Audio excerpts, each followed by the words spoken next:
As I prayed about what to share, I always want to share that which God is doing. I also like to share in terms of what God is doing.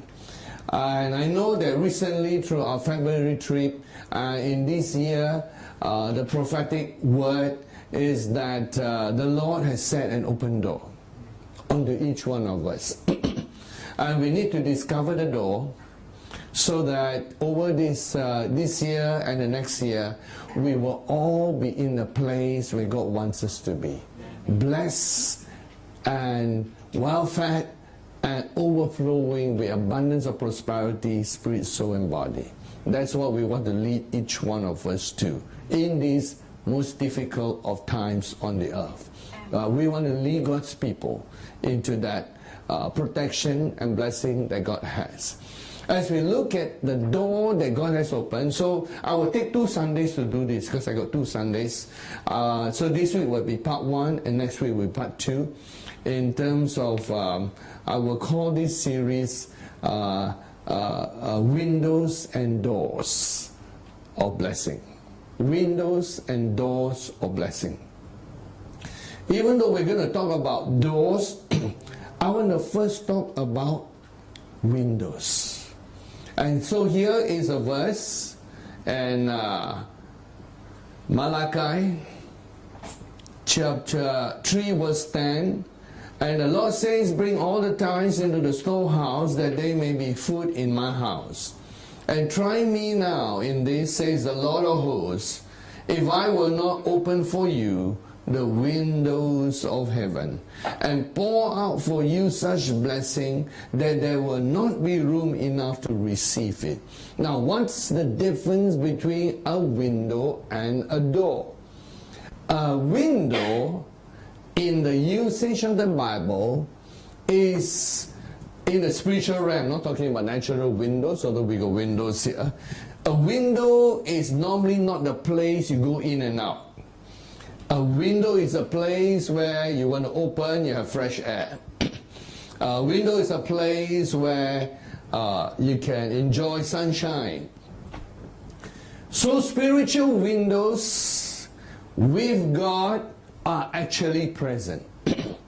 The interesting thing about windows is that it might be open to one person and closed to another.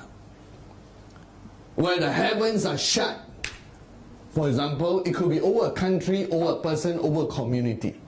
Because of disobedience to the Lord, or because of curses that they open for themselves, or because of the abundance of evil, or sin that is allowed in a person's life, then the windows can shut. Not even a door, but windows. See, windows is not for you to go through. But windows are open channels in which God will actually be blessing your life with all the blessings of Abraham, of which we are the seed of. If a spiritual window is close to you, you're going to have a very hard time. You can sow and not reap. You can work and not get the recompense and reward for your hard work. We all need windows. And there are laws that operate windows. There are laws that operate doors. We all need spiritual windows to be open over our lives.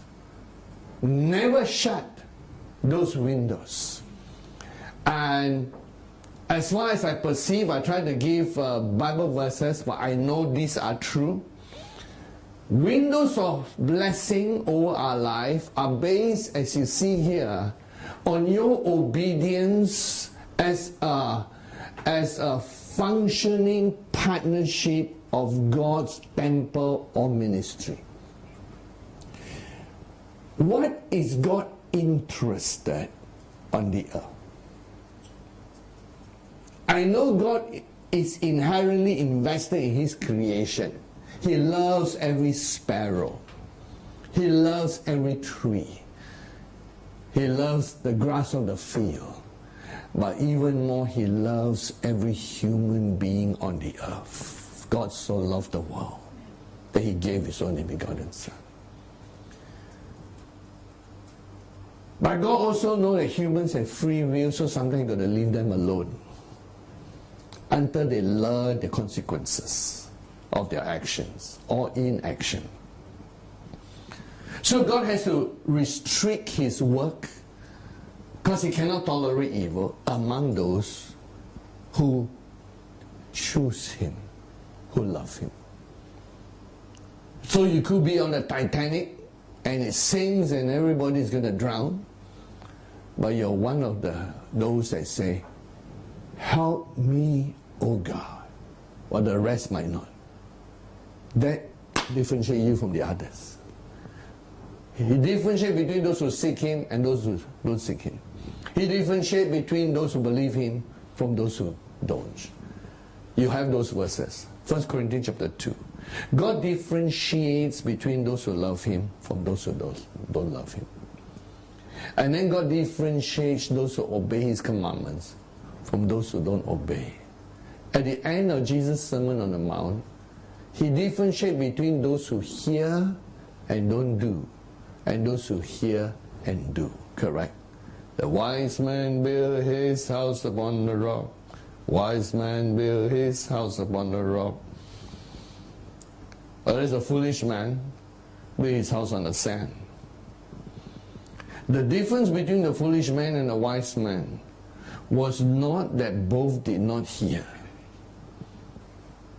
Both heard. Both knew what to do. Both were skillful in building the house, but one chose the wrong foundation. The foundation was action, whereas hearing. Sometimes we think hearing is enough. It's not enough. You have to act of faith. Last, when was it? Oh, last Friday. Since so long ago. And this coming Friday, I'm teaching a series of predictive prophecy. And it's about time for us to talk about that.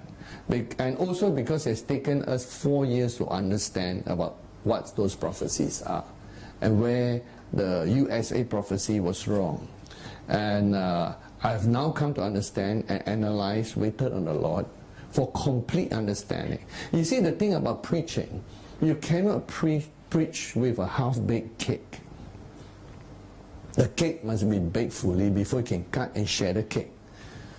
So whenever you want to preach and teach on any topic, you must actually think through properly, analyze properly, research properly before you can share it, before you can teach on that. Now, sharing, you can share anytime. You can share about what you're doing, half understanding, or sharing is different from preaching. When you need to preach a solid theology and doctrine, it sometimes takes years of checking, confirmation, and especially things that are spiritual, they are very hard to find natural confirmation. But I have come to a solid conclusion that what was seen in long ago, that would be 4 years, 2015, of USA prophecy, was, I define it, and you understand this definition based on the series I'm teaching on predictive prophecy, a possibility, but not a prophetic confirmation. Which means that what was perceived and seen and experienced was a possibility. And that possibility depended upon things being done on earth. And one of the few things that the Lord showed very clearly to be done, before we went to the US in July 2016. That's the correct year, right? 16, yes. It makes up all the years. And the altar building should have been completed in the US. I mean, we need a main altar, but the altar building based on the new prophecies. Remember the prophecy of Civil War. And then the prophet was asked to build altars. When I reached there and I had given, I think, about 2 months of my time to stay back, to help launch the church in USA, I found that it was not done yet. That's the first failure. If Abraham had not got a covenant with God in Genesis 15, and if Abraham had not walked to the length of breadth of Israel, today Israel would be smaller. And the Israel that Joshua goes in will be smaller. Because remember, God can keep a promise but reduce it. Remember, God kept a promise to David that he will always have a son upon the throne. But what happened when Solomon worshipped idols? God said, I still have to keep my promise, but I'm going to cut off 10 tribes and give it to somebody else. Because God has to honor his own word. So I found out that, okay, that's one thing that was important to prophecy, because if it had been done, the atmosphere would be different. And you know, people vote based on small little emotional things, the pull factor.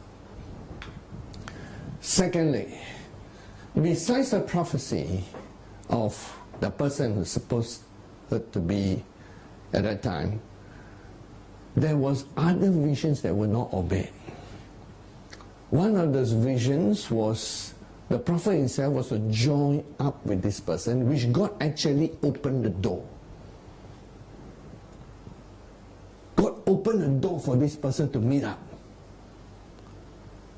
And he saw that he was working in the campaign of this person. Perhaps they need a prophet to work alongside. But nothing happened. Because before going, the wife of this prophet had a vision of the exact position, the car exact position, or how they handed the prophecy over. Everything took place exactly. So why is the vision half? And it's because if the prophet had joined up and done his part, perhaps in every place he go, while the campaign goes, he go and build an altar, pray and declare, things might have been different. So in the end, I understood there were a lot of things. And then the Lord took me back in time. You remember the prophecy about 2 queens? During the time that we were in UK launching the church, the vote for Brexit took place. And I was busy. I had only one free day. So I was preaching every day. You know, people who follow me, I know you do your part out there, but most of the time, none of you have to work except do your part in prayer and then sit down and listen. I had to prepare the message and prepare to lead the people. So I had a busy day, busy time, and I had only one free day. On my only free day, because we were launching the church in UK, I said I will use that free day to talk to every single potential member in the church. So I was there, and one by one they came in and see me. I would give a prophecy, give a word, give advice, let them ask questions. I saw every one of them, and it took the whole day. After that, we had fish and chips. I remember that day. And you know what? Second seven thunders prophet came and told me, oh, the Lord told me to go to the gates of Buckingham, which is where tourist area, and prophesy. So I said, why didn't you do it? I'm not free. You expect me to go with you to do this thing? I have my schedule. I'm an apostle. I plant churches. And I do my part to plant churches. I see every single potential member of the church there and spend some time with them. That took the whole day. So I said, why didn't you do it? And he kept quiet. And because he didn't do that part of prophecy was also half-baked. So the Lord is showing me about predictive prophecy and how sometimes a prophecy needs to reach a certain level before it's right. And then it's still subject to the actions and reactions of people.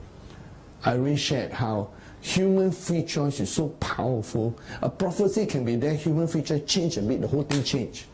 It has a effect upon the prophecy. It happened when Hezekiah was told he's going to die. Things changed because Hezekiah prayed and asked God to consider. Before Isaiah left the palace, God already changed it by 15 years. When Jonah tried to prophesy to the Ninevites that their city was going to be destroyed, the king of Nineveh repented, commanded a royal decree that even the animals must wear sackcloth. So you can see the horse wearing sackcloth, all the animals. And God saw the sincerity, and God postponed the judgment. Jonah was angry that it didn't take place, but prophecy was postponed because of human free choice. The worst of the worst of the worst of them is Ahab, who deserved to be killed, who deserved to be judged together with Jezebel. But after he took over his neighbor's vineyard by lies and by false accusation and condemnation, so the neighbor, who is Naboth, was killed based on the plotting of Jezebel. And after the neighbor was killed, of course he took over the neighbor's vineyard, and while he was inspecting it, God sent Elijah saying, because of this evil you have done, and he pronounced all the horrible judgments. Funnily, Ahab fasted. Yeah, the evil man fasted. Put on sackcloth. And then God. Yes, Jonah will say, God. And then God said, because he humbled himself, I will not bring this judgment in his time. It will push one generation. Can you see the power of free will? The power of free will is involved in how it reacts to the prophecy. And do you know how the one breath came about? We were taught the one breath by Elijah. Elijah was teaching about the one breath to both the first seven thunders and to myself. And Elijah said, whenever you prophesy, see, what's a prophesy? You must concentrate on that prophecy in delivering it, and must bring it forth in fullness in one breath without hesitation. Because as the prophecy is being delivered, Satan, demons are trying to distract the prophet. And any slight distraction would affect the prophecy. That was how the one breath was taught in the context. Then later we learn about everything got one breath. And we apply the principle of one breath. That means when you do it, when you pray something, you must pray true. The one breath illustration, for those of you who find it hard to understand, is like a plane about to take off. Now, the plane about to take off will first taxi to the place where it can speed up.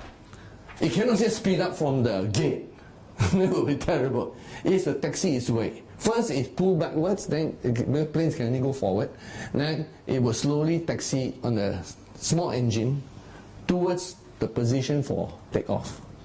Once it's in position for takeoff in the landing and takeoff strip, then it speeds up its engine. And then it has to go roughly up to about 400 kilometers per hour. Depends on the weight of the plane. Smaller plane, less speed. 400, 500 kilometers per hour, depending on how heavy the plane is. Then it would start to pull upwards, and then it takes off. It takes a lot of energy.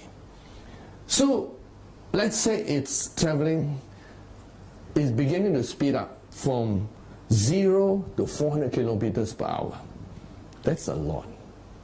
And you know, normally 400 kilometers per hour is your super speed train, bullet train.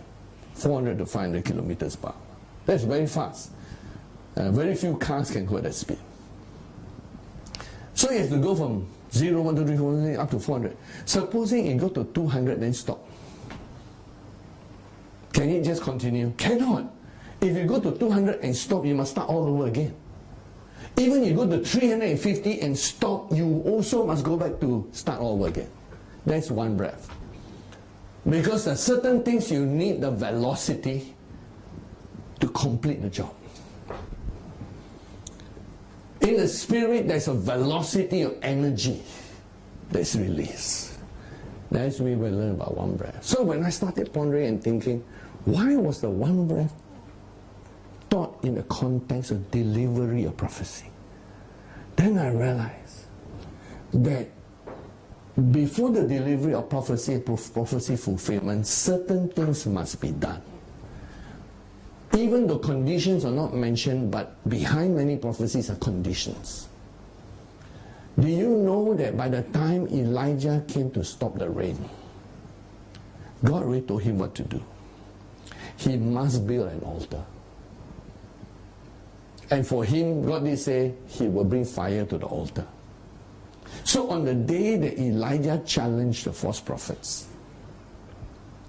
in 1 Kings, around chapter 18,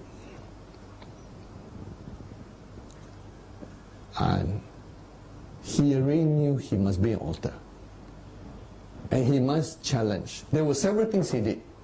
On that day, he challenged Israel to choose the Lord. If Israel didn't choose the Lord, God might not even bring the rain.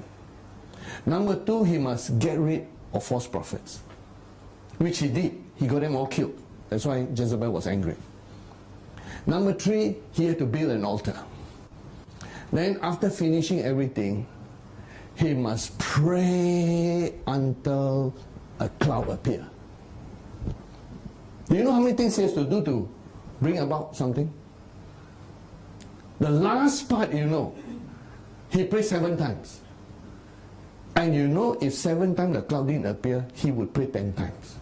If 10 times it didn't appear, he would pray one breath. He has to finish the thing in one breath. Then only rain will come. Because he heard the sound of rain, but he has to bring it about. Read your whole Bible from Genesis to Revelation. Has God ever done a miracle without using a human being? I agree, we human beings are weak, we are flawed, we are imperfect. But God still needs the human factor. Whether it be an obedient human, or on the negative side, when humans reach a certain point. Remember what God told Abraham in Genesis 15? He says, it's not time for you to go into the land of Canaan to possess it for your people. You will go to a strange nation where you multiply. Because the sins of the Amorites are not full yet. I cannot punish them. Hey, God cannot punish them. Because he must give sin a chance. And the people were sinning a chance. And the generation a chance. But by the time Moses came about, it was time to wipe them out because their sins are worthy to be judged. Can you see the timing of God? That everything is timed to things. Tied to actions and reactions. So as we look at windows of heaven, we talk more about prophecy on Friday night. As we look at the windows of heaven, every one of you must have, will have, should have a window of blessing over your life open. The heaven must be open to you. Please don't shut it. And among those things that will open the windows of heaven is, number one, how you are related to God's voice in that generation. Because in every generation, God will raise a voice. Whether it be a weak voice or strong voice. And as long as you do not reject that voice, that man or woman in your community or in your place, whom God has anointed, appointed a prophet or a man or woman of God over the community, because God will not leave good people without help. You can always find what God is doing. Like when the charismatic move was on, anyone who opposed the charismatic move will be cursed and die. And they will. When the evangelical move was on, anyone who opposed the evangelical move will be cursed and die. That's my illustration. So when God is doing something, you don't oppose it. If God is using Moses, don't oppose Moses, even if it's flawed. If God is using Abraham, who was with him and got blessed? Lord.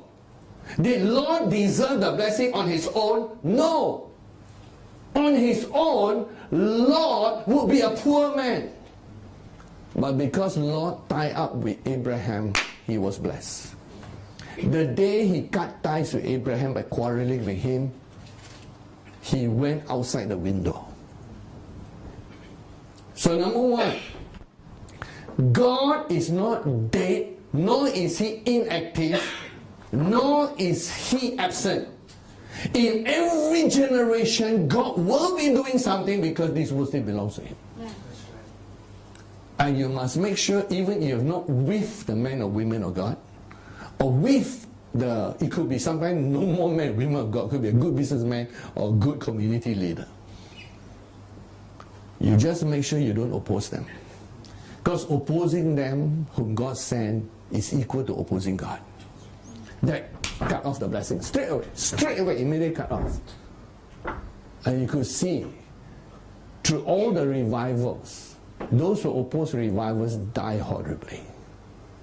All the way from the Welsh revival to the First Great Awakening, everyone who opposed John Wesley, they die horribly.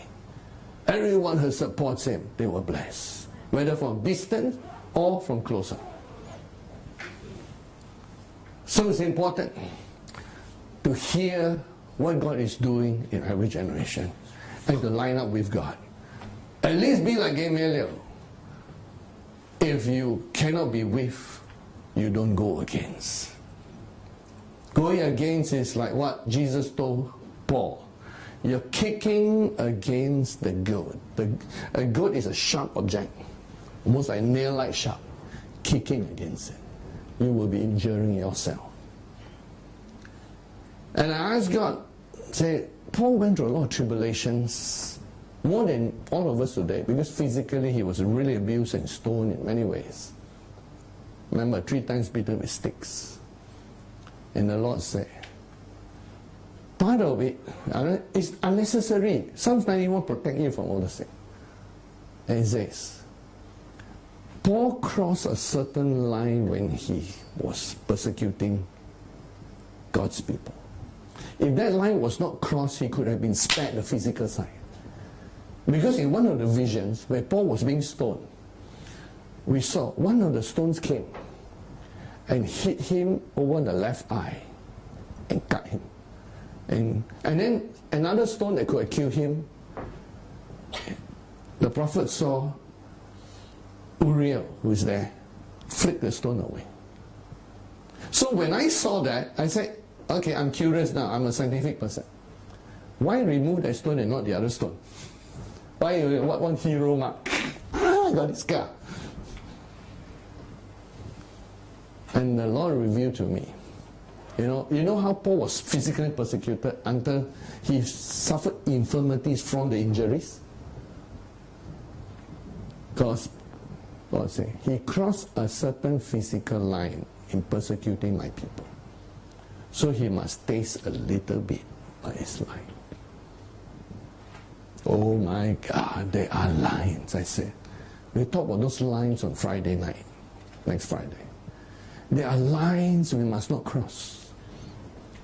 No one gets away with crossing line because there is a God who is watching, even if no one watches.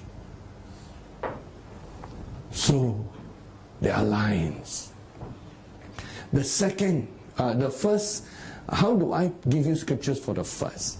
The first is what I call give a cup of water to a prophet. You receive a prophet's reward. Give a cup of water to a righteous man. That means in a city you join up with a righteous man.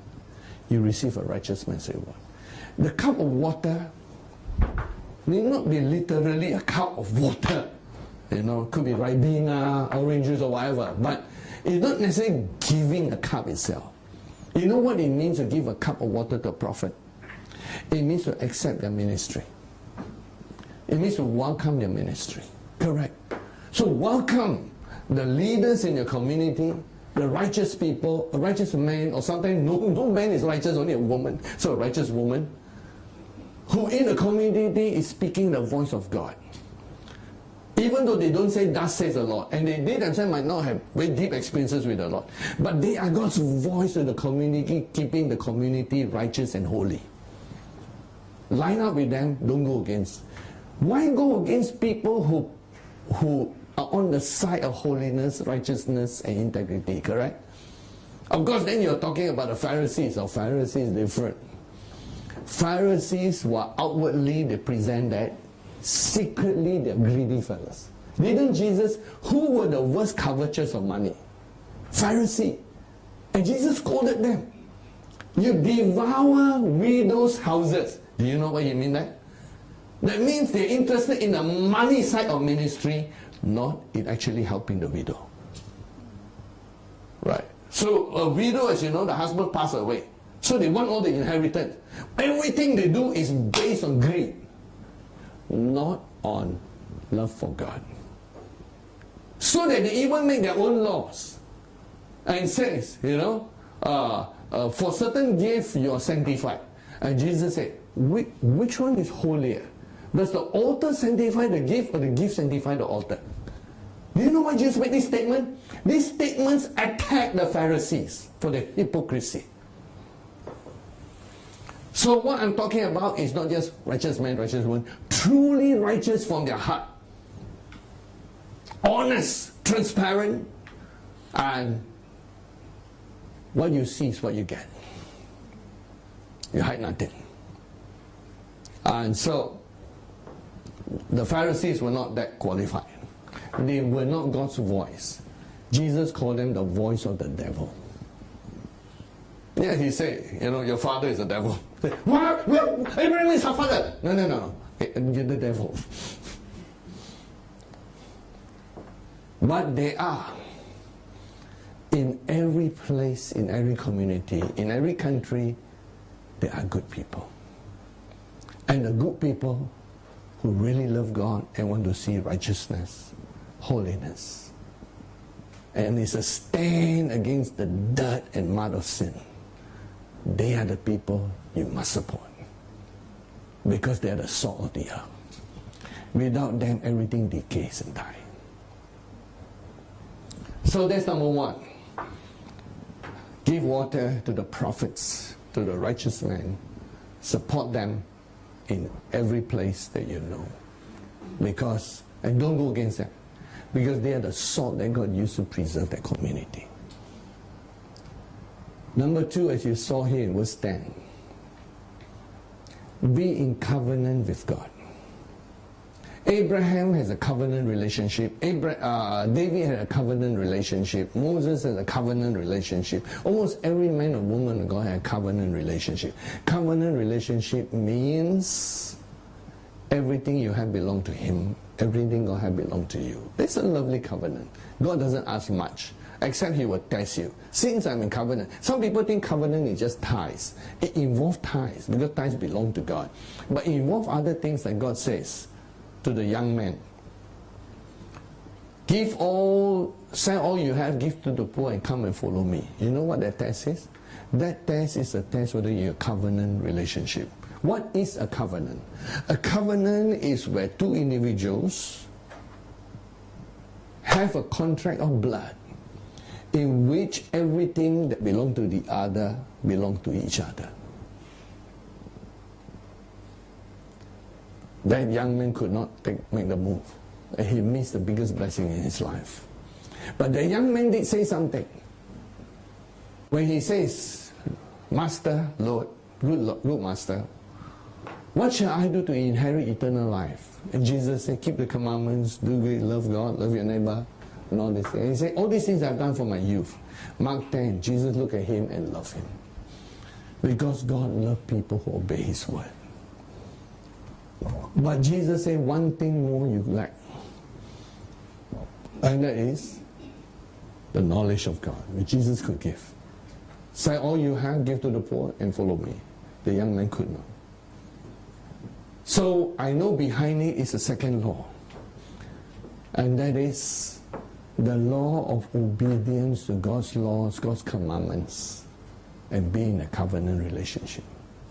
Which, here it says, God will open the windows of heaven to you. Now I want to illustrate, illustrate this area here. There's a very strange incident. Oops. Oh, it was on the other one.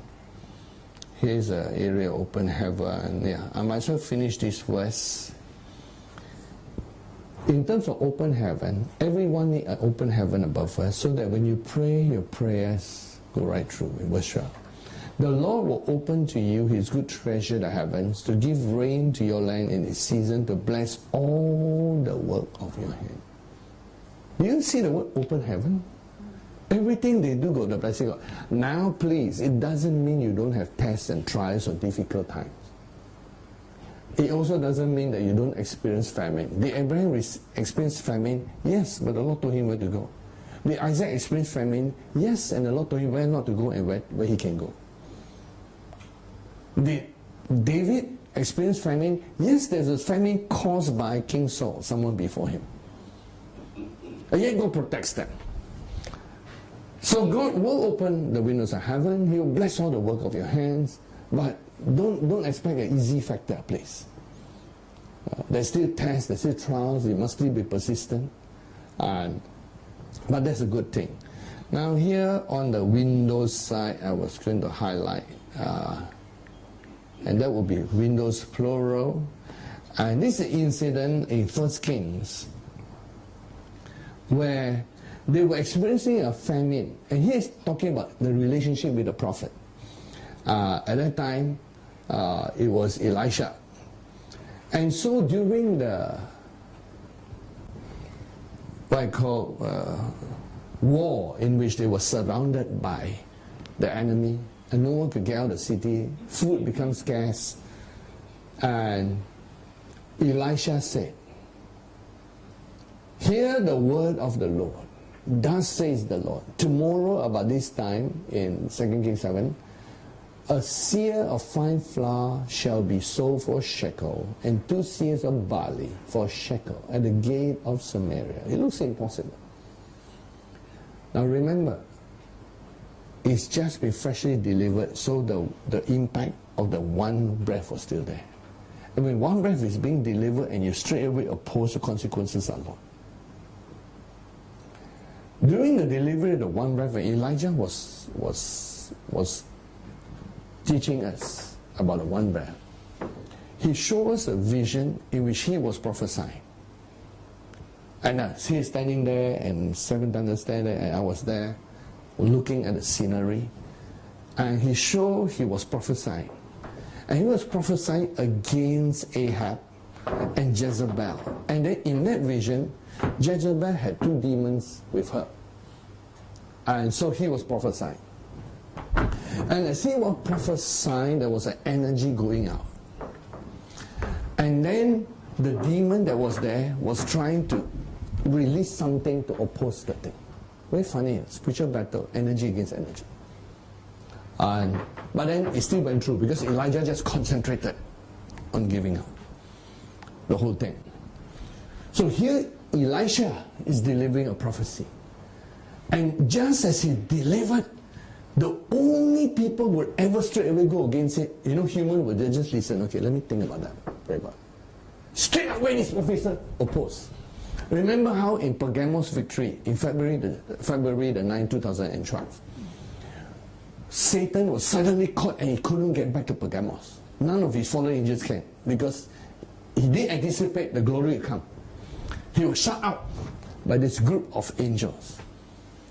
And the only person he could use was a schoolboy who cursed the first 7 thunders when he walked down the street. he scolded him some backwards. That immediate response is actually demonic. Because the schoolboy doesn't know it. The devil, the enemy will find some reaction. So this officer who reacted behind him was a demon. Because when a prophecy is delivered and you straight away contradict, do you know how important it is? It is a challenge, and the innocent people might suffer because you just cast a doubt. Correct? What are people hearing? It was important for them to believe so that they can be delivered, so they have food. But immediately you cast a doubt. You know what will happen? It might cause 1,000 people to doubt and the whole thing cancel. Correct? If enough people doubt, God had to walk away. Because humans have free choice. That is why he struck Zechariah dumb. Because sometimes he has to protect the innocent from being affected by the doubts of others. 3 million people died because 10 spies cast down. The whole nation was delayed 40 years because of 10 people. You know how important it is? Doubts or faith. So here, the consequences are great. So the officer behind is the demon. Immediately try to cancel. Just like we all also immediately cancel something. Right? The enemy tell you, well, everybody getting sick, they're sick on the left, sick on the right. A good word that I have given to you, 1,000 can fall on my side. Boom! 10,000 on my right hand.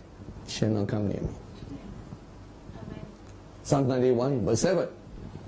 So, maybe they're trying to say, oh, sooner or later everybody's going to get it. And then you say, yes, okay, then you got it. Your mouth just signed for it. So here, verse 2, an officer on whose hand the king leaned answered. That means he's quite a high officer. He served the king. Answered the man of God, and he's really proud to go against him. Look, if the Lord could make windows in heaven, could this thing be? And he cast a doubt. That's where the man of God canceled the doubt. In fact, if he don't say, he will benefit. The moment he said, he cut himself on the windows of heaven. Everybody got blessed by the windows of heaven. They're going to open, except one man who will die before the blessing comes. In fact, it's worse. It says, you shall see it with your eyes, but you shall not eat of it. And it so happened, after the lepers came back, reported the good news, that the Syrian camp was empty. And then they feel guilty. They say, if we don't share it with the whole people, city, people dying, God will be angry at us. Or it's not the right thing to do. So, when they came back and reported in verse 17, the king had appointed an officer on whose hand he leaned to a charge of the gate. So he was the one in charge of the gate. All people. And so, when the people heard of food, the people trampled on it. Yeah! He died. So, he did see, he did hear. Because the lepers reported. He was the one reported too. He died. He opened his big mouth and said the wrong thing. That point is in line with point 1. Never go against what God is doing. A very safe thing. Never go against what God is doing. And number 2, obey all God's commandments. Have a covenant with God. Number 3, 1 Corinthians chapter 3, love God. Love God, and He will classify you differently. That one got many verses. 1 Corinthians chapter 2, Romans chapter 8, verse 28. When you love God and are called according to His purpose, all things work together for good. So whatever happened, I encourage you. Never, ever let anyone, anything, any circumstances, take that precious love you have for God, for Jesus. Just take time to love Him even more. If something discourages you, something makes your life more difficult, just say, okay, Lord, I will love you more. This is the time to love you more, correct? Because the most difficult times are when your love is tested. Like Job, is suffering so much. He's suffering emotionally. He lost all his children. He's suffering physically with boils, one of the most uncomfortable sicknesses. And his friends were encouraging him to curse God. His only living person close to him, his wife, said, curse God and die. He is not getting much encouragement. But he says, though he slay me, yet will I praise him. Yet will I love him. Oh, that must be beautiful to the Lord. I don't know, you all read a story of Paradise Lost, or how when God sent an angel out, it's just a story, to find the most precious thing on the earth. And the angel go far and wide. Gold is no use, precious stones are no use, money is no use, until one fine angel came and brought one little drop of water. One drop. And that one drop, but all the angels were asking, what is that? God knows what is that. But God still sometimes asks a question. What is that drop? And then it says, that, my Lord, is a teardrop from someone who loves you very much. That's how precious. When things hurt, when things are difficult, and there have been many times, if you live long enough in life, everyone lives life from their perspective. And you've gone through different things. There have been several times in my life, I've told God with tears in my eyes, I will yet choose to love you. So David understood that and says, you number my wanderings. Put my tears in your bottle. Are they not in your book? When I cry out to you, then my enemies will turn back. This I know, because God is for me. I can add, who can be against you? Psalms 56, verse 8.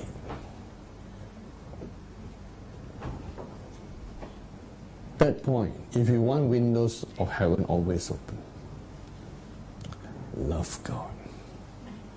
Love God so passionately that God can say to his angels, has anyone loved me like this? And God, he already loves you, will bless you. So I believe these 3 points are good enough to keep your windows of heaven open. Right? Hallelujah.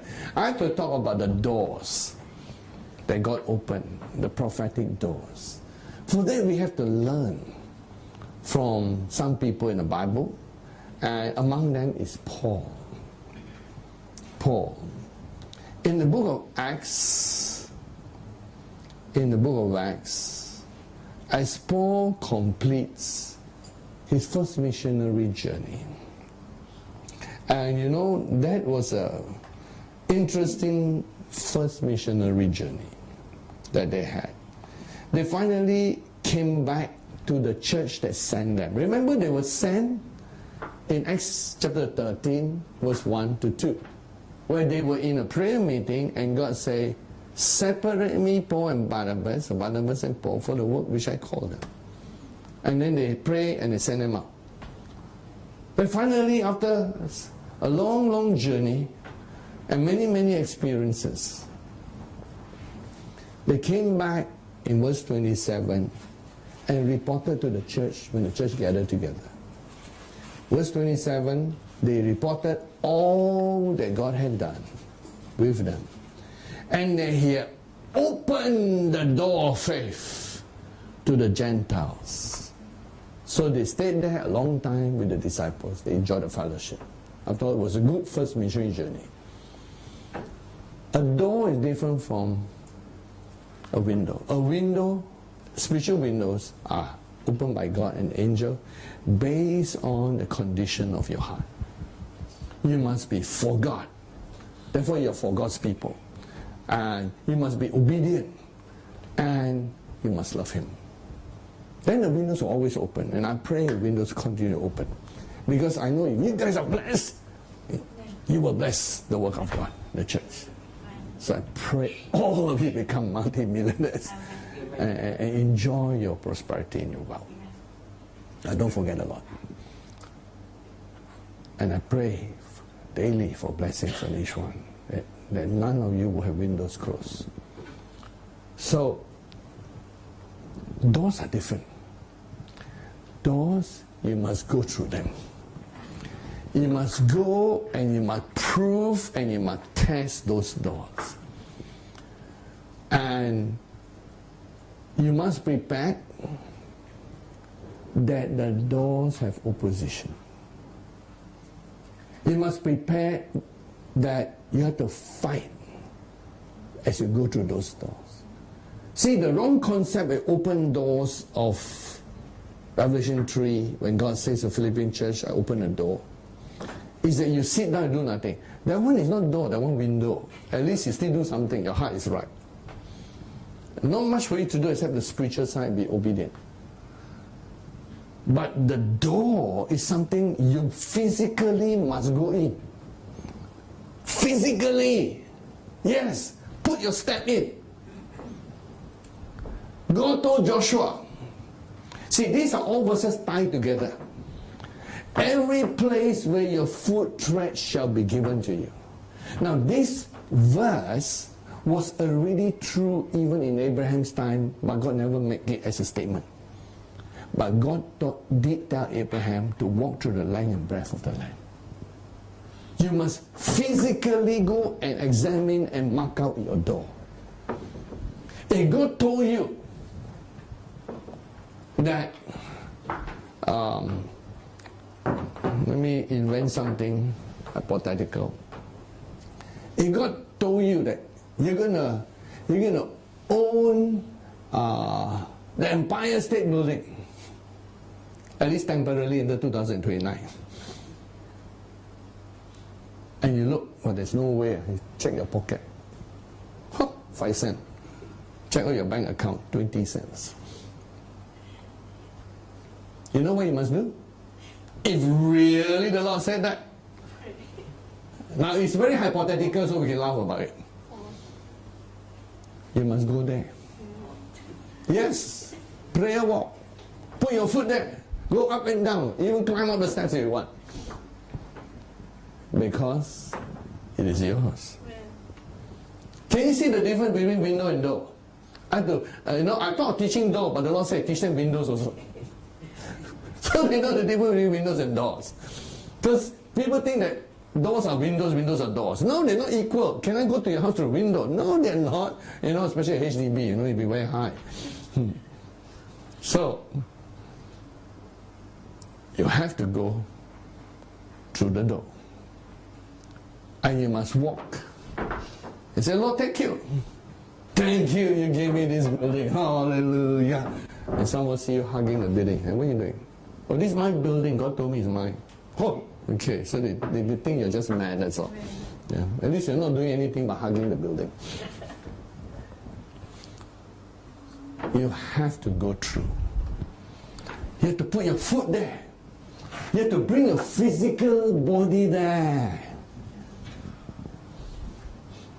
No shortcuts. You must do that. And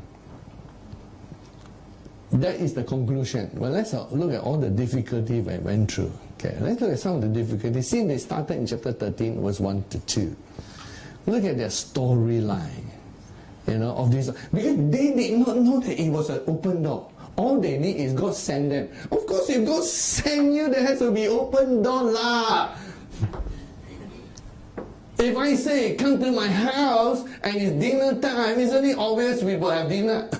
Of course, with me, it's not so obvious, it might be fasting.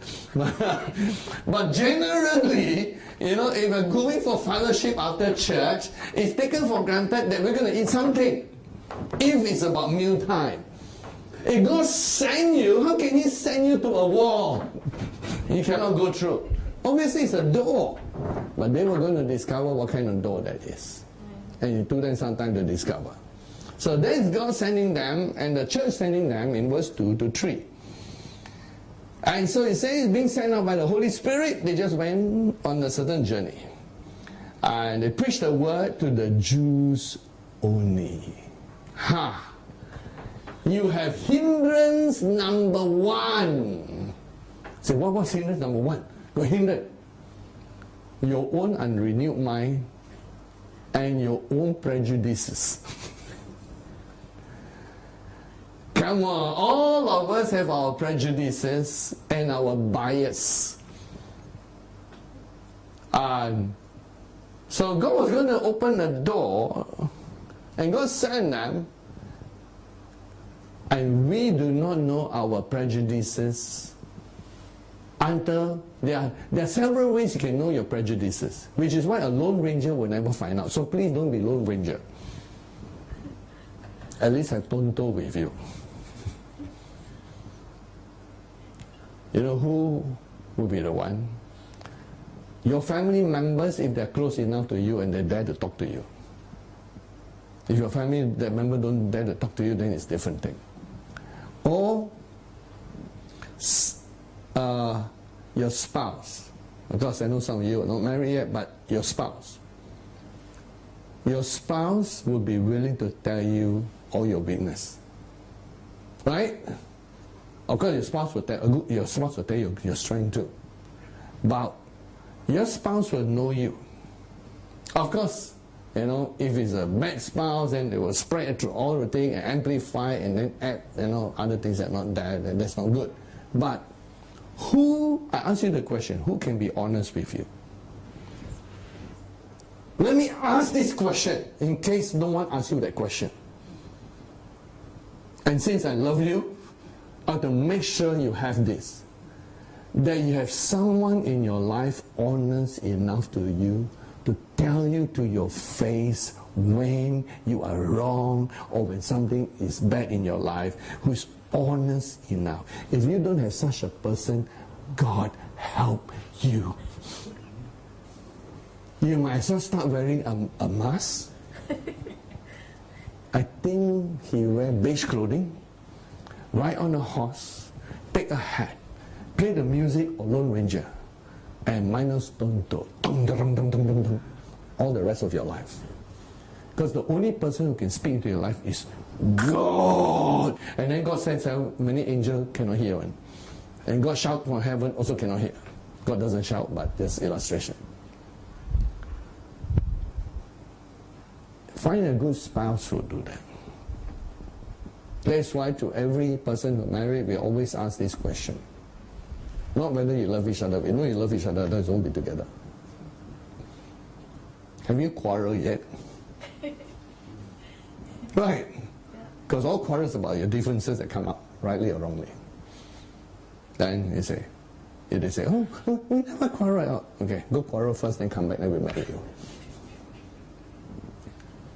Your spouse, your loved ones, right? Unless, of course, your marriage is imbalance. What do you mean imbalance? Maybe you're so loud that your spouse is a mouse. Not even mighty mouse, mini mouse. So of course that imbalanced relationship. It should be a balanced relationship. So you can tell and you can be true and honest with each other. So some of you are single. Here's the thing. There is a friend that sticks closer than a brother. You can have good friendship in the Lord, or people who are willing to be direct, honest, eye to eye with you. I do try to have that kind of friendship with all Christians. And you don't have someone who can speak that to you, I volunteer. But not everybody like people to be honest with them, because we like to hear the good things. Right. And then sometimes people have to be skillful around us. Say, what do you mean around us? You know, also, all of us got different type of temper, different reactions, right? We all react differently to bad news. We react differently when people upset us. We react differently when people angry at us. Correct? We have our own counter reactions. So it has to be someone who loves you enough to put up with your reaction. Because 99% of people cannot put up with your reaction and they disappear from your life, or they touch you with a 15-foot pole. Hello!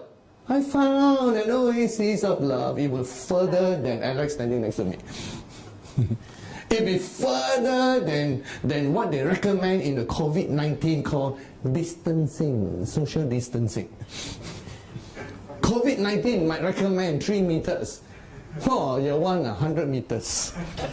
You over there, my friend? Yeah! You ready? Okay. Is my pole touching your pole? Yes! Alright, you're ready. I found an oasis of love. Right. So, here's my recommendation. Don't give up friendships too easily. Especially people who are willing to be honest. And remember, you can't find these kind of friends overnight. You develop them. You develop them. The best friends that you can have in life. Wait, let me postpone that statement. The best marriage you can have is with a spouse whom you agree and disagree. It makes a better marriage, correct? Then you respect each other, agreement, disagreement. Not one who just agree all the time. So what kind of wife you want, you know? A traditional Korean wife, you say, what do they say in Japanese? What's your favorite word? And you hear the big husband there, dinner, and you ring a bell, ding, ding, ding. Your wife will run in with a kimono. A traditional Korean wife. Or you have one of these lat cartoon, you know, Malaysia got lat cartoon. Lat cartoon wife. Husband very small size. The wife with a bundle of hair. And with this rolling pin. So it's a bullied husband. No, you want one where you can agree, disagree, and you learn how to walk together. Because at the end of it, it was still love that brought you together. Okay, push that statement away. You pull back that friend statement. If the best marriage is made up for people who can agree and disagree and still walk together, isn't the best friendship made of people whom you quarrel with, disagree and agree, and still love each other enough and love the Lord enough to walk together? Isn't that true?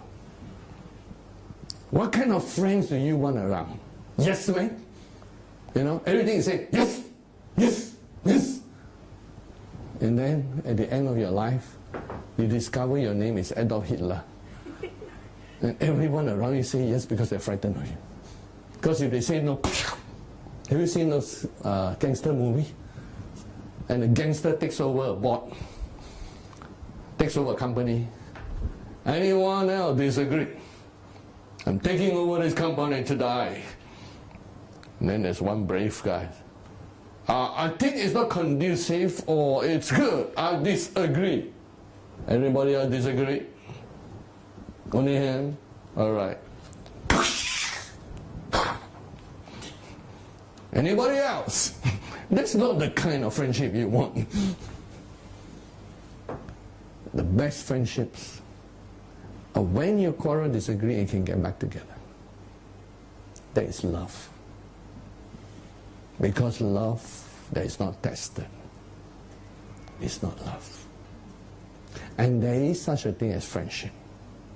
There is built to the years. The Bible has it. Friend is sticker closer than a brother. I believe that Jonathan and David's friendship was such. Jonathan dared to disagree with his father to support David. So they had a very powerful friendship that could have lived on. And their friendship lived on so that even when Jonathan died, David was still taking care of his descendants. It was not a homosexual relationship. Because if Jonathan had other siblings, it means he was also married. And he took care, David took care of all his other descendants. Because he remembered his covenant. So they are. So here, when they went out, they have prejudices that they know not of. You know why I recommend your honest relationships with people? And I appreciate my friendship with each one of you leaders and all those things. And I always tell people, this is not a yes man kind of situation. You can agree and disagree. And sometimes you can hear my emotions in my voice and I hear your emotions in your voice. But at the end of the day, we love the Lord. We're on this move. That's the best kind of friendship. And so here, you will not know your own prejudices until you meet someone who's honest with you and tell you to your face. Of course, all of us like people to be nice to us and tell us nicely after they curry us until we're already half drunk with all the flavor, all the perfume, all the cakes, all the entertainment, all the things. And you say, hey, by the way, we don't want to cater to emperors. Who are you? Ahasuerus? And you want everybody to be Queen Esther? They take 3 days for us to finally tell you what we can tell you. That's not friendship. That's not friendship.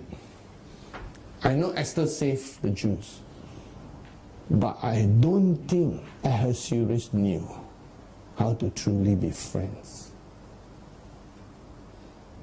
So, how will we get rid of our own prejudices and our own bias when you confront someone who's different? And here's another thing. I hope that all your friendships are not limited by racial, cultural barriers or national barriers. That's why we always must be open to people from all race, all cultures, all nations, because they see things differently. And always be open to everyone. Because what is there is we can learn from everyone.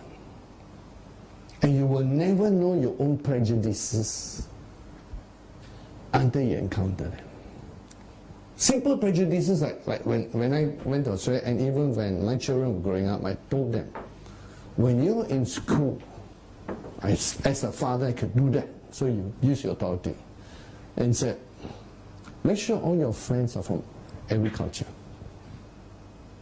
Don't want you to just mix with Asian kids just because you look Asian. You just mix it up. And they mix it up. The best friends are all Caucasian people. And so we welcome all of them. Because a lot of Asians, they go to Western countries and they're always mixing among themselves, speak their own language, and they never mix out. And then they have this perception that the Caucasians, look down on Asians and all that. Maybe generally so. but they don't have a chance for you to prove yourself. Maybe you prove yourself in academic, you prove yourself in other area. So you already go into a culture with Asian inferiority complex. So what do you think? Whereas when I mix with the Aussie guys, the Aussie friends, and our church was mixed with Aussies and Asian, you know, some of the Aussies, they're not that well educated, but they're good blokes. There was one bloke who always, after the church meeting, he would go out there and then he would smoke. You know, then after he come back, you know, then I told him, I said, I appreciate that you don't smoke in the church. You know, outside. He said, yeah. And I said, we're going to pray, you know, for you to get rid of this one. Yeah. And then we celebrate Christmas. And they taught me a lot of things. They taught me Christmas songs that I never knew exist. Say what? Aussie Christmas song. You know, on the first day of Christmas, my true love gave to me a koala in a... something like that. So it's a different Christmas song. And so they sang, and I loved two of them, very, very Aussies. And I learned words from them. And so they say, you know, when we say a person is whoop, whoop, I say, whoop, whoop, whoop. They say, you know, like some far out country town. It's like saying you're from some bunking town. And say, oh, okay. Say, no, let's not go to whoop, whoop, kind of thing. And so they're good folks. Then when everyone, one funny thing, one of them, they asked me, you know, so they all attend the church, and then they say, what would you like, you know, we pray. Then this is a funny guy, stop. I would like your brain. So if I have your brain, I'll go and do all those businesses, you know, and succeed. So they say, you know, that one cannot give. So it's a funny chat. And so it's important that we mix with all cultures. And and here's what I discovered to help your Asians. I discover that when the Caucasians work with Asians, some of them have a Caucasian versus Asian inferiority complex. You know why?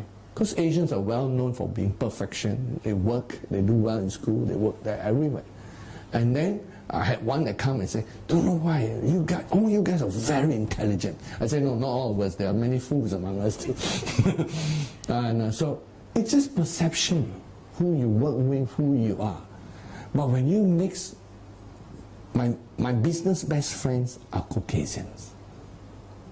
There's one that I call on and I talk to him every month. He's an architect. So we do things together, we drive, you know, one of my business best friends. So it's important for us to cross cultural barriers and be able to see yourself from another perspective. The first encounter of the open door, their own personal bias. I call it Jewish bias. You see, they only go to synagogue. Don't forget, they are the ones who heard Jesus say, go to all the world. But they're still limiting themselves to the synagogue without realizing that that was not the door that got opened. And later on God opened the door for Paul to testify among the Jews and the kings. But at this time, that was not the door open. So the first barrier to open door is your own experience, your own prejudice, your own bias, your own culture, and it limits you. Let me tell you a story from a business point of view. When I was in business for 4 years actually in Australia, and I did the games thing, and I invented the game, manufacture, and it takes a lot of work. I had to find, because of cost, everything is always about cost and money. So I had to manufacture a product. I could easily go and order something in Asia and send it to Australia. But I wanted it to be so unique that I could declare this is a 100% Australian source product. So my game is like Monopoly, I say it's a higher level where you got currency exchange, and instead of buying streets, you buy countries, and then you develop a country, and it's called the green, okay? So it takes a lot to source out the thing, and then in the end, I did that part, and then I qualified to be permanent residency, and then after that, I became a citizen. But after I became a citizen, it was a lot of hard work to keep that business going. You know, some business, you got to work harder than other business. I think hawker business also work very hard. You don't see just a hawker open, no. You got to see behind the scene what time they buy the food. Because I have a friend who opened a hawker here. He's from Malaysia, once my intercessor came to Singapore for some time before he migrated to Australia. He opened a hawker place to sell Indian curries. And he told me, Pastor, you know what time I wake up? No, what time? 4 a.m. I had to go and get all the food ready. I said, wow, hard work. And he was really hard work. So he did it for some time. Before he went on to Canberra. Today his pastor, we're going to be with the Lord. So, it's a lot of hard work. Every day you got to keep on organizing competitions so they will know you. You got to advertise and all that. Other people forgot about you and stop buying your things. And then give a good discount to the stores that carry my goods and all those things. Things that I had some experience from the Christian side. Because when I had many books, I give bookstores 50% discount. So they were more willing to take it because they can discount it later, although I got recommended retail price. And so then after that I say, Lord, if I keep doing this work, I got no time to serve you. I need something less. And then the thing about business and open doors is that you must be open to think beyond your circle or go outside the square, think outside the square. So a door was opening to me that I did not know because I could only focus on certain things. And in the office that I rented was owned by Churchill Trust and all that, my landlord.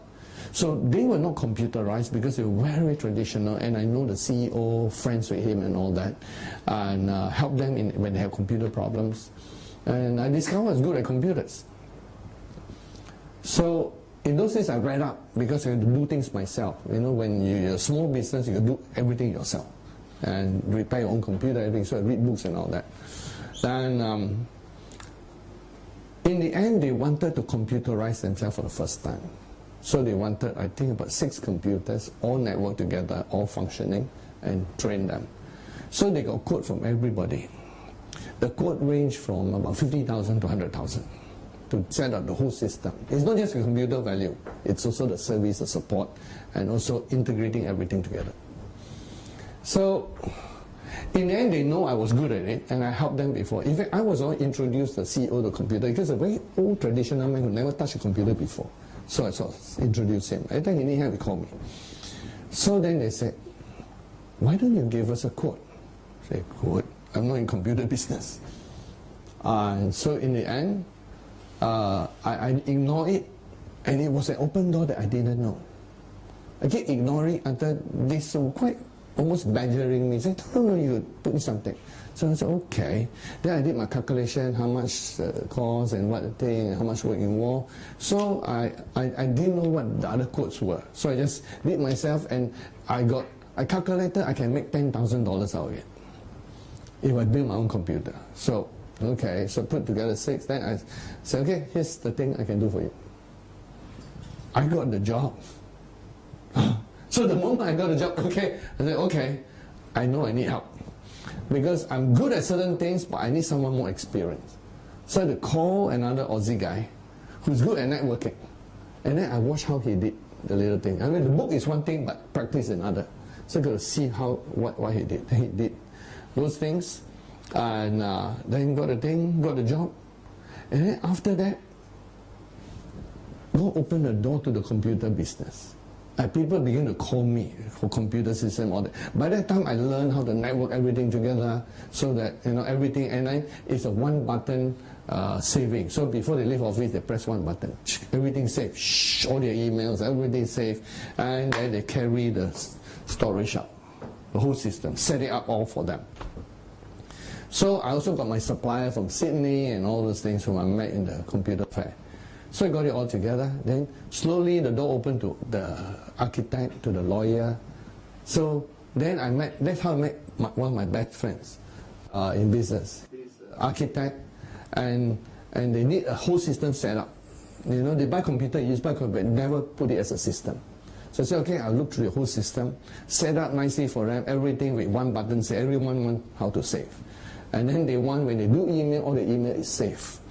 And then you know how to save the email with one button. One button saves everything that you do for the day. So program everything for them. And then he told me this.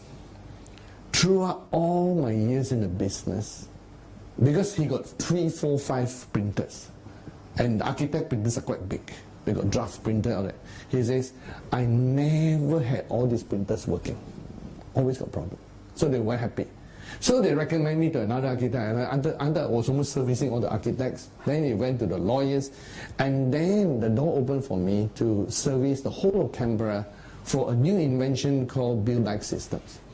And this system, they put a chip between all the printers and all the computer, and then it will calculate what you do, each one, calculate every page. A lawyer like to charge you. So they print, they could be 1,000 clients, so they need to know who print what and then build them. So this automatic build system where it calculate, each time you print it goes through, it calculate, pass it to a computer system calculates it. So it becomes the major repairer for that. And I had a, what I call, whether I got job or not, I always paid a certain amount, a basic. Then if there's a job, I charge $100, $200 an hour. Then I bill to them. So it was a good job. And when I came to Singapore, they were also asking, do you like to take over Singapore? So they say, how many clients you have there? Then I cannot, no time. If I do the work, cannot. But I did try to look for someone to see whether they want a job. So it was an open door. But it was not the open door that I expected. Can you see what I mean?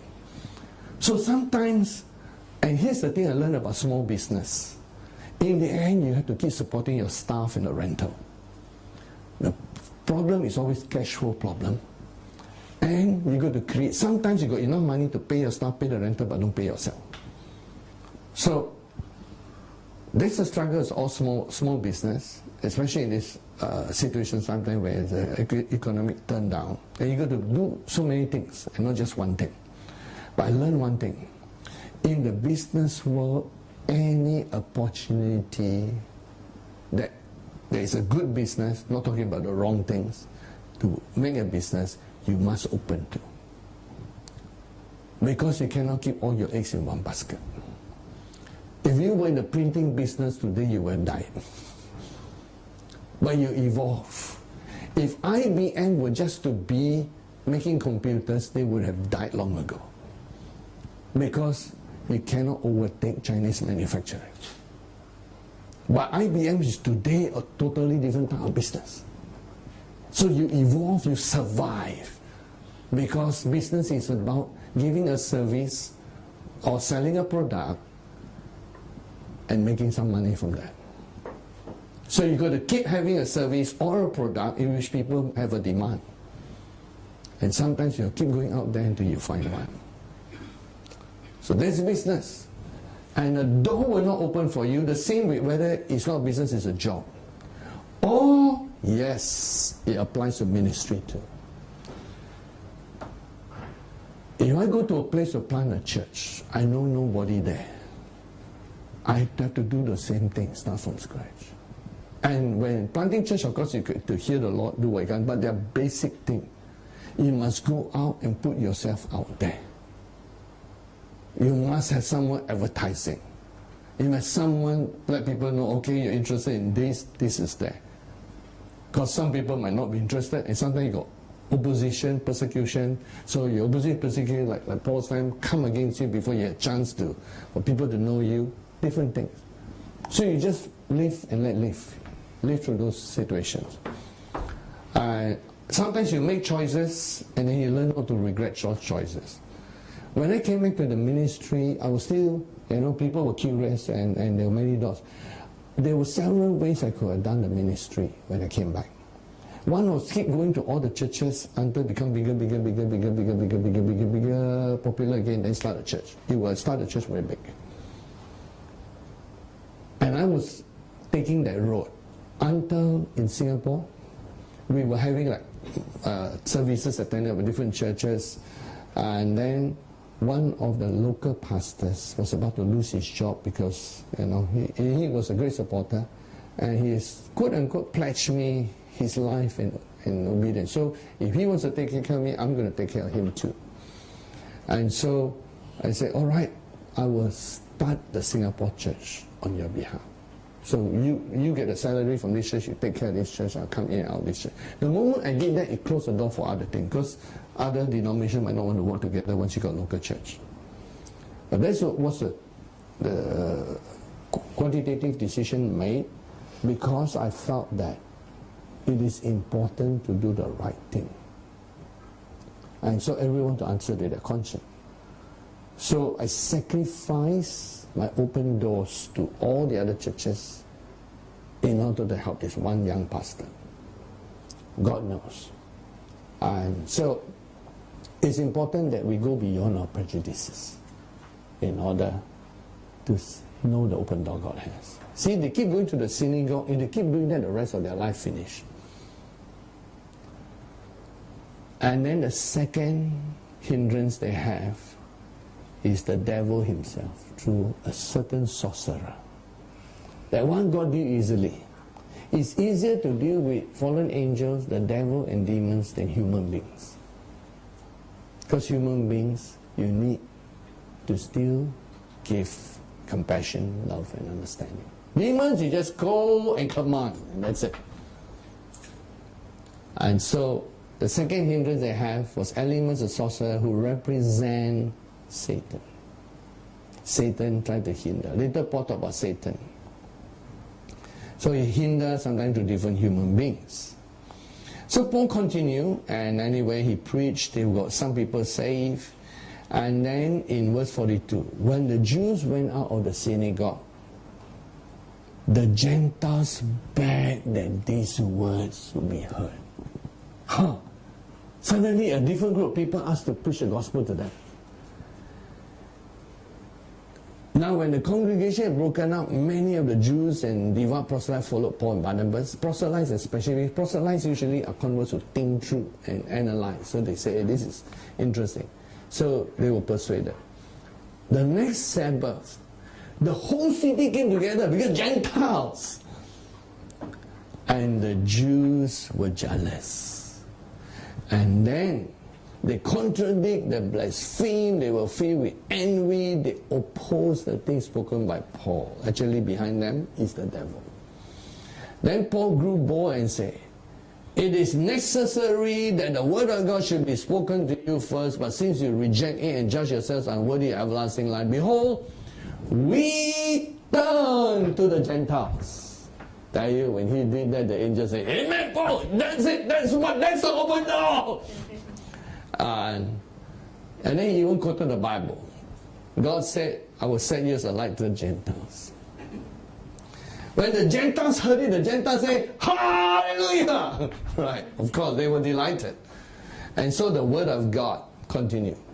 The open door to the Gentiles was so big that the Jews were jealous. All he had from the Jews was jealousy, opposition, and everything else.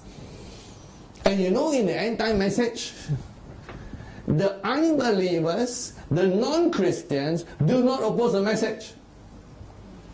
Traditional Christians oppose. And in all my persecution, in 40 over years of ministry, it's from Christians and denominations and not from unbelievers. Strange. Says here, they shook the dust off their feet and then they went to the next town. And at Iconium, again, look at what the Jews are doing. Now, it looked like the Jews, correct? Not the Jews. Satan. He poisoned the minds against the brethren. People must see what's behind. And how do you tell when something is satanic, demonic? When it's irrational and emotional. Because humans and civilized humans do things based on law and reason. They have to have logical reason and proper law and order, not a spirit of confusion. And so God still was with them, granting signs and wonders to be done by their hand. The city was so divided. The Jews made a violent attempt, and he influenced some of the Gentiles to abuse and stone them. So they fled to the next place, Lystra. Now think about open doors. Open doors got so much challenges. Can you see that? You have to fight the fight of faith even when you're going through the open doors. They are running, they are fighting, they are preaching. Oh, look at them. They're wrestling spiritually. And then at Lystra, you have the same thing again. At first they receive it, and then he told them, and then here come the Jews again from Antioch and Iconium, the old places that they just been and ran away. They stoned Paul. That was the vision I saw. A stone came, hit him on the side, and then the others on the body. So his face was quite protected. And there's one that just almost come to his forehead. Uriel flick it away. And then he lost consciousness. He could literally die.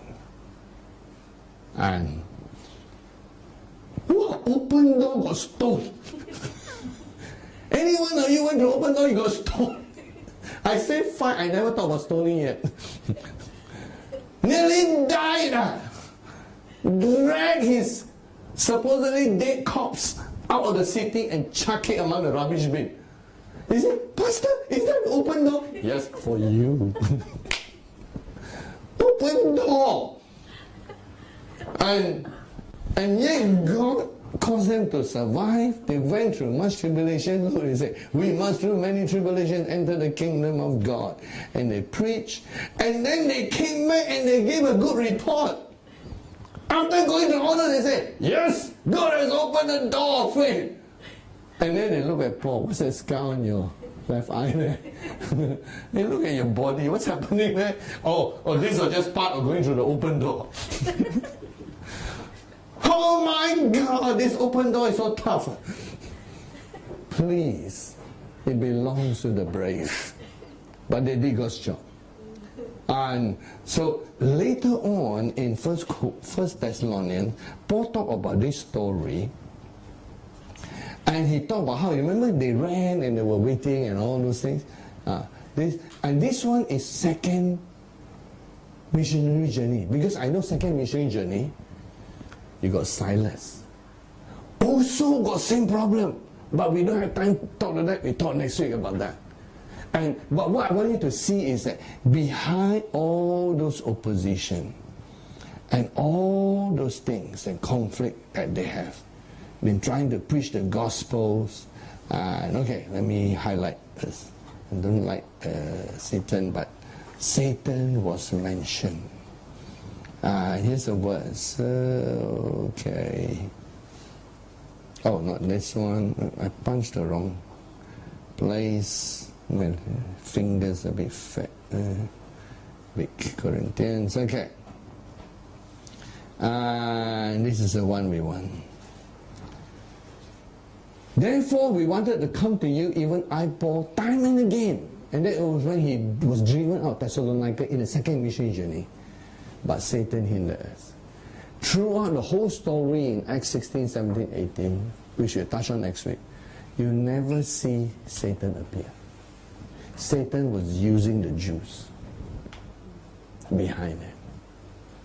But suffice to say for today, in the part 1 message about open doors, I'll give you the main pointers from the land of Canaan. You must hold on to what God said. If God said that place is your land of Canaan, it is still yours. God does not go back on His word. If God promised something is yours, you must take it and claim it. If God told Abraham, this land is for your descendants, it is. Even if the Canaanites living in that land. So, In order to go through open door, you must remember what God gave you. And remember, in life, you can only have what God gave you. When Pontius Pilate asked Jesus, don't you know I have power to crucify you, power to set you free? Jesus says, you have no power over me except what God or what heaven has given to you. Even his power was given by God, allowed by God. Everything, whether on this earth there is power, possession, favor, or even fame, comes from God. And his angels working, bringing the windows of heaven on his life. And there is a key behind all windows. So acknowledge all things come from God, and then there are some things that are supposed to come to you that is not yet. Be patient. Like David waiting until King Saul is moved aside. But David said he won't kill King Saul. That was potentially that was actually his father-in-law too. He won't have the blood on his hands. Some people oppose him, some people support him, but David knew what he needed to do. His own men said, kill him. But he said, no, he will not die by my hands. If the kingdom is yours, it is yours. If it's God's perfect will for you to be the chief minister of Egypt, like Joseph, it will be yours, even if your brothers betray you. Even if life pushes you further down, it will still be yours. No one can take what God has predestined for you. Trust God. That's why number one, you might remember what God gave you. Because God doesn't take it away. Only when God takes away, then it is done. But God gave, God gives. Number two, prepare for the giants. Prepare for the giants. Don't be discouraged. God will be with you. Have the courage of Joshua and Caleb. Number three, prepare to conquer it one step at a time. Don't expect the whole thing to land on your lap. Even when they conquered the land of Canaan, there was a campaign. And even after Joshua finished his work, there was still work for the local tribes to conquer their places. Do it one step at a time. No great thing is done without the first step. So take the little steps that is in yours. Don't do what is beyond you. Don't go into areas beyond your faith. Do what you can do and leave the results to God. If all God asks you is to walk around Jericho, you just walk around Jericho. You are not the one pushing the wall. God is. Just do your part. God will do his. And number four, in terms of the open door that God has, give God the praise and worship. And bring all that you have back to the Lord. Be blessed by your prosperity, but remember, worship God with all your heart, mind, soul, strength, and with all that you have. Then you have a permanent source. Remember, after they entered the promised land, what did God warn them? Lest you forget that I gave you this one. Remember, don't forget that it came from me. And the Lord warned them in Deuteronomy not to forget him. So if you remember the Lord, then the windows of heaven will keep coming. We have more points to cover, but I believe you're blessed. And let's all reach to the Lord. Father, I thank you in this time of fear on the earth. You give to your people courage so that they continue to know what you want them to do. They continue to move forward in you. They continue to prosper spiritually and then naturally. That everyone here, Father God, we want to see in 5 years' time, in 10 years' time, that they are at a powerful, blessed place, more than they ever today. And where it seems impossible, Father, that word triggers the miracle working power of God. It is only when it's impossible that we can see the God of miracles. And you have never asked your people to do anything throughout the Bible and throughout modern days that did not require a miracle from you. As it was in the Bible, as it was in the modern history of Israel, as it was in the stories of men and women God in church history for 2,000 years. We have a God to whom the word impossible does not belong. And you have always called your people to do the impossible. And the more the natural man says it's impossible, the more we know only our God can do. So Father, we thank you for the open doors that your angels open to each one. Even though it looks impossible, we pray that the spirit of encouragement of Caleb and Joshua will come upon his life so that you will open their eyes to show them how powerful and how possible it is, where all things are possible to those who believe. So open each eyes, each heart, each mind, and release the spirit of faith into each life so that we go forth and take the land of Canaan. Thank you, Father. Bless your people.